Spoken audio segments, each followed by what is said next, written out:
নমস্কার, দেখছেন নিউজ 18 বাংলা। আপনাদের সঙ্গে রয়েছি আমি রুমেলা। যে খবরের দিকে আমাদের শুরুতে নজর রাখতেই হচ্ছে, অপসারিত টালা থানার ওসি যাকে গ্রেফতার করা হয়েছে তার আজ মেডিকেল। আদালতে পেশের আগে তার মেডিকেল আপনাদেরকে একটা ছবি দেখাবো। সিজিওর সামনে এই অভিজিৎ মণ্ডলকে ঘিরে বিক্ষোভ, স্লোগান, সেই ছবি আপনাদেরকে দেখাবো। নিউজ 18 বাংলা এক্সক্লুসিভ সেই ছবি আপনারা দেখতে পাচ্ছেন। টালা থানার অপসারিত ওসি যাকে গ্রেফতার করা হয়েছে ইতিমধ্যেই, আরজি করের ধর্ষণ খুনের তদন্তে গ্রেফতার করা হয়েছে এই অভিজিৎ মণ্ডলকে, আর তাকে ঘিরে স্লোগান দেওয়া হচ্ছে। সেই ছবি আপনারা দেখছেন। সিজিওর সামনে ব্যাপক বিক্ষোভ, সেই ছবি আপনাদের সামনে।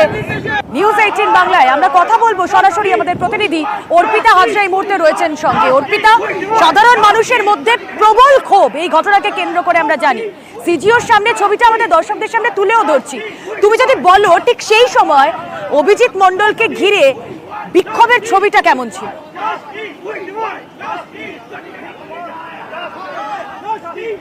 দেখো, এই আরজি করে খুন এবং ধর্ষণের ঘটনাতে যে ষড়যন্ত্রকারী এবং তার সঙ্গে এফআইআর দেরিতে করা এবং তার সঙ্গে কিন্তু প্রমাণ লোপাটের অভিযোগে এই অভিজিৎ মণ্ডলকে গতকাল গ্রেপ্তার করেছিল সিবিআই। আজকে যখন সিবিআই আধিকারিকরা সিজিও থেকে যখন নিয়ে বেরোচ্ছিলেন, সেই সময়তে এই গাড়ি বের করার সময়তে সিজিওর একেবারে মূল গেটের সামনে সেখানে বেশ কিছু বিক্ষোভকারী সেখানে দাঁড়িয়েছিলেন এবং গাড়ি বেরোতেই তারা কিন্তু সেখান থেকে স্লোগানিং শুরু করেন। স্লোগানিং এর পাশাপাশি হাতে জুতো নিয়ে তারা বিক্ষোভ দেখায়। রাস্তায় নেমে চরম বিশৃঙ্খলা পরিস্থিতি তৈরি হয়। সেই সময় কেন্দ্রীয় বাহিনী এবং তার সঙ্গে বিধাননগর পুলিশ আধিকারিকরা তারা সেখানে ছুটে আসে এবং বিক্ষোভকারীদের কোনো মতে তারা সেখান থেকে সামাল দেয়। শেষ পর্যন্ত কেন্দ্রীয় বাহিনীর সহযোগিতায় সেই গাড়ি, অর্থাৎ এই অভিজিৎ মণ্ডলকে নিয়ে সিবিআই আধিকারিকরা যে বেরোচ্ছিলেন, সেই গাড়ি কোনো ক্রমে বিক্ষোভকে এড়িয়ে তারা কিন্তু বেরোন এবং ইতিমধ্যেই তারা বিআর সিং হাসপাতালে এসে উপস্থিত হয়েছে। সেখানেই তার মেডিকেল চেক আপ করানোর পর তারপরে কিন্তু তাকে শিয়ালদা আদালতে পেশ করাবে। গতকাল তার মেডিকেল হয়েছিল, কিন্তু কিছুদিন আগে পর্যন্ত এই ওসি টালা অভিজিৎ মণ্ডল তিনি একটি হাসপাতালে তিনি ভর্তি ছিলেন, কারণ তার চেস্ট সংক্রান্ত একাধিক প্রবলেম রয়েছে। সেই কারণে আজকে তাকে ফের শিয়ালদা আদালতে তোলার আগে তাকে আজকে সেখানে মেডিকেল চেক আপ করানো হচ্ছে।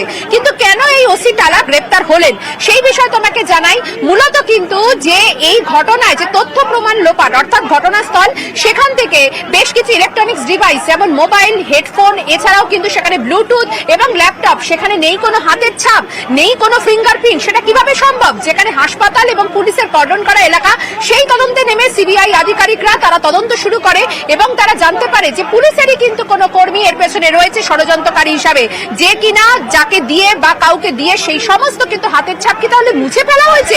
সেই তদন্ত করতে গিয়ে সিবিআই আধিকারিকরা যখন প্রশ্ন করে এই ওসি টালাকে, সেই সময় একাধিক জায়গায় তার বয়ানে অসঙ্গতি থাকে, কারণ হাসপাতাল এবং পুলিশ দুজনেই কিন্তু যুক্ত এই ঘটনার সঙ্গে। দ্বিতীয়ত, এই ঘটনায় একজন ষড়যন্ত্রকারী হিসাবে তাকে কিন্তু দেখানো হয়েছে। তার কারণ ষড়যন্ত্র করেই কিন্তু সিন অফ ক্রাইম একেবারে অল্টার করা হয়েছিল বলে সিবিআই এর দাবি ছিল সুপ্রিম কোর্টে। আর সেই সিন অফ ক্রাইমকে অল্টার করার জন্য এই ওসি টালার যথেষ্টভাবে গুরুত্বপূর্ণ ভূমিকা রয়েছে বলে দাবি সিবিআই এর। পাশাপাশি নির্যাতিতার দেহ উদ্ধারের পর প্রায় 11 ঘন্টা পরে গিয়ে এফআইআর কেন, সেই বিষয়ে যখন জিজ্ঞাসাবাদ করা হয় তখন কিন্তু তিনি বলেন যে কারো তিনি নির্দেশের অপেক্ষা করেছিলেন, সেই নির্দেশ আসার পরেই কিন্তু গ্রেপ্তার করা হয়, কারণ সেই নির্দেশের পরে কিন্তু এফআইআর করা হয়। অর্থাৎ এই যে নির্দেশ, সেক্ষেত্রে সন্দীপ নাকি লালবাজারের কোনো ঊর্ধ্বতন কর্তৃপক্ষ, সেই বিষয়টা কিন্তু ক্লিয়ার হওয়ার জন্য যখন তাকে জিজ্ঞেস করা হয় তখন তিনি বলেন না, তিনি একজনের নির্দেশে তিনি অপেক্ষা করছেন। সিবিআই আধিকারিকরা বলেন আপনি তো ওসি, তাহলে আপনি কেন এই ক্রাইমের এই গুরুত্ব বুঝে কেন আপনি কোনো এফআইআর করলেন না?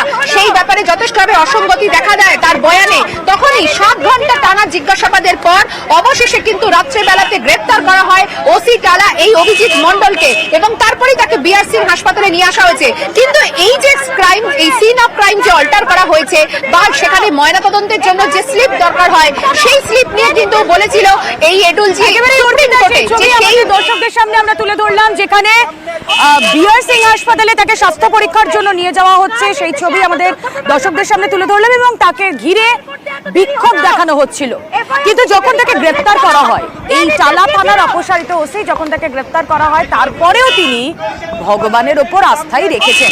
শুনুন।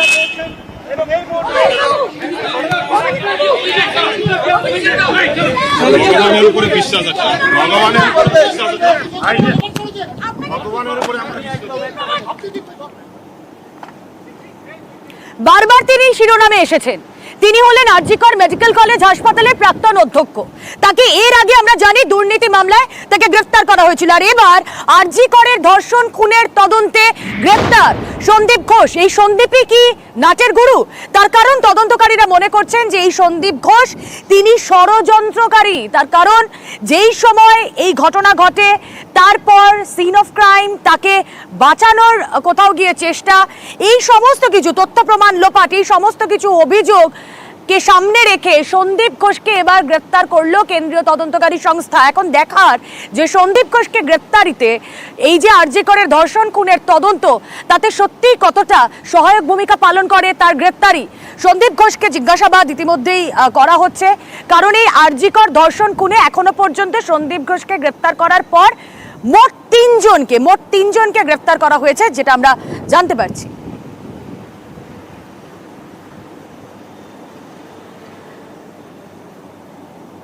আমরা অবশ্যই এই খবরের দিকে নজর রাখবো। তবে সাংবাদিকদের মুখোমুখি হয়েছেন স্বাস্থ্য প্রতিমন্ত্রী চন্দ্রিমা ভট্টাচার্য। মুখ্যমন্ত্রী যাতে কেউ না ভেজে তার জন্য পুলিশকে নির্দেশ দিয়েছেন যে তাদের মাথায় যেন ছাতা ধরে, তাদের যেন ভিজতে না হয়।